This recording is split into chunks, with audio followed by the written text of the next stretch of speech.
40 жылда бул жерде эч нерсе өзгөрбөптүр. Мен сага айткан сөздөрдү эле айт. Мурда ал фараондун үй бүлө мүчөсү болчу.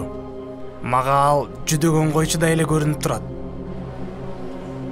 Теңир Муса менен сүйлөштү. Ысрайылдын Кудай Теңири мындай дейт: менин элимди кое бер. Алар чөлдө мага арнап майрам өткөрүшсүн. Ысрайылдын Кудайы? Ха!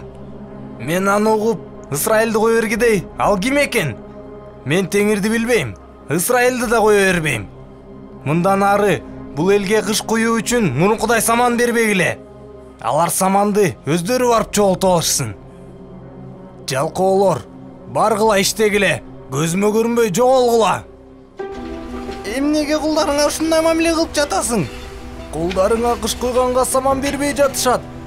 Жалкоо акбактар. Силер ошондуктан Теңирге курмандык жалабыз деп жатасыңар. Силерге саман берилбейт, бирок тиешелүү сандагы кышты толук бергиле. Силер биздин ишти көбөйттүңөр. Мына кылган жакшылыгыңар. Мен сенин атыңан сүйлөй баштагандан бери абал ого бетер оорлоду. Мен сөзгө жокмун. Анан фараон мени кантип уксун? Ыбрайымга берген убадамды аткарууга, бул элди убадаланган жерге алып барууга убакыт келди. Муса, сен бул элди жетектеп барасың. Аарон сенин сөзүңдү айтып турат. Фараон силерди укпайт. Бирок мен кудуреттүү Кудай экенимди билиши үчүн керемет көрсөтөм.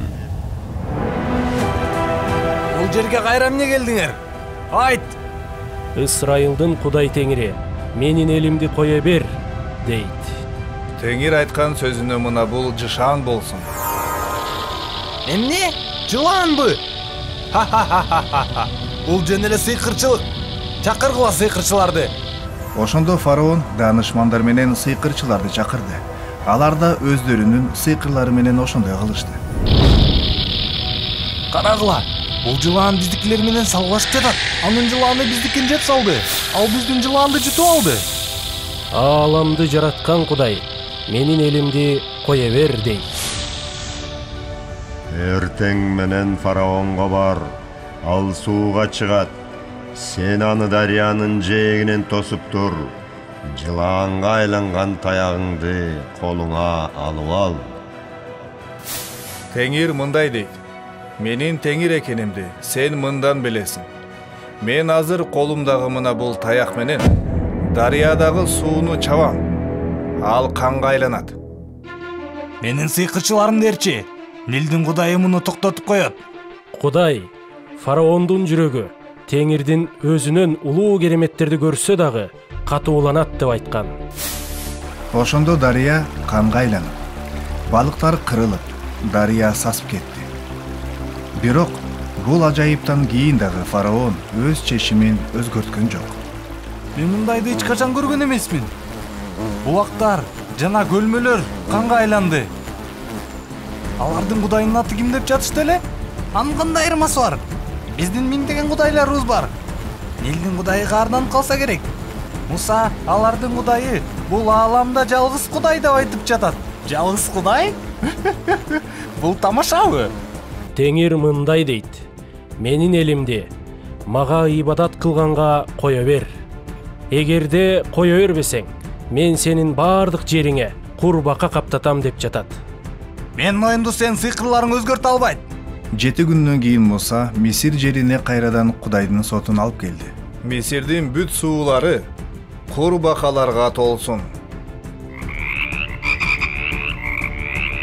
Бакалар, мен мынча көп баканы эч качан көргөн эмесмин. Бул эврелердин Кудайынын колудур. Менин үйүм курбакага толуп кетти.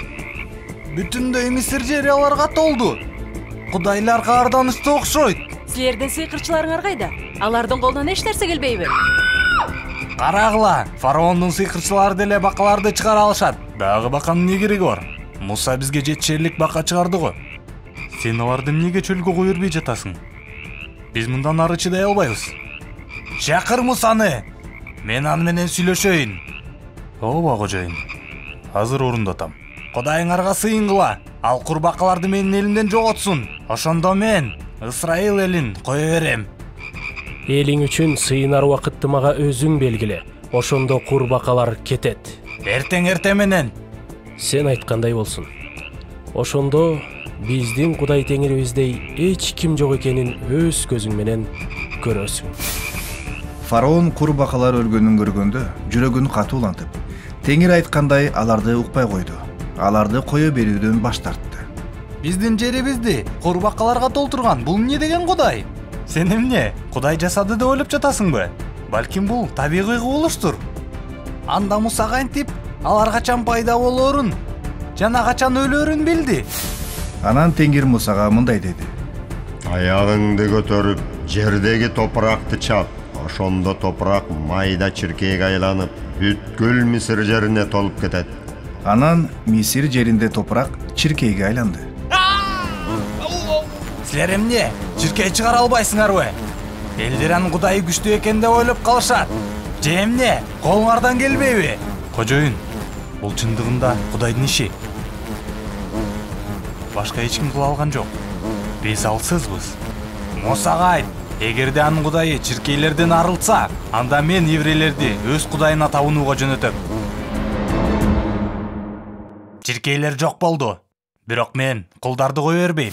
Качан фараон кайрадан жүрөгүн катуулантканда Кудай Мусага сүйлөдү. Кудай Теңир мындай дейт: эгерде элимди кое бербесең, анда мен көгөн каптатам. Бирок менин элим жашаган Гошен жерин бөлүп коем. Ал жерде көгөн болбойт. Ошондо жер үстүндөгү Теңир мен экенимди билесиң. Биздин сыйкырчылар муну токтото албай жатышат. Алардын күчү кайда кетти? Мен дин тууралуу эч нерсе билбейм. Жөн гана өз иштеримди кылып жатам. Муса айткандай, еврейлердин жеринде көгөн жок. Тур, Мусаны тап да Кудайыңарга ушул жерде Мисирден чыкпай туруп курмандык чалгыла деп айт. Биз жок дегенде 3 күн жол жүрүшүбүз керек болот. Силер барсаңар болот, бирок алыска кетпешиңер керек. Кудайың менен сүйлөш, көгөндөрдү жок кылсын. Бирок фараон бул жолу да жүрөгүн катуулантып, элди кое бербей койду. Ошондо Теңир Мусага мындай деди: Фараонго барып, мындай деп айт: менин элимди кое бер, ал мага ибадат кылсын. Эгерде сен аны кое бербесең, анда талаадагы баардык малың кырыла турган жугуштуу оору таратам. Бирок Ысрайылдын малына тийбейм, Мисирдин малынан бөлүп коем. Эмне болуп кетти? Кече эле малдар аман эмес беле? Бул кайра Мусанын ажайыптары болуш керек. Мен фараондун сарайында кечээ таң калыштуу нерселерди угуп калгам. Бирок фараон кайра жүрөгүн катуулантты. Биздин малдарыбыз өлдү, силердики болсо тирүү. Бул биздин аталарыбыздын Кудайы, өз элин куткарууга келди. Кызматчылар биздин кудайларга курмандык чалып жатышат. Биздин бука кудайыбыз каарданып, муну токтотот. Фараонго кеч болуп калды деп айтып кой. Ыйык букалар өлүп калышты. Биздин эл кудайларыбыз еврейлердин кудайынан сактай албаганын укканда абдан капаланышат. Мисирликтердин кудайы кайда? Алардын күчү жокпу? Бирок фараондун жүрөгү катуулана берди.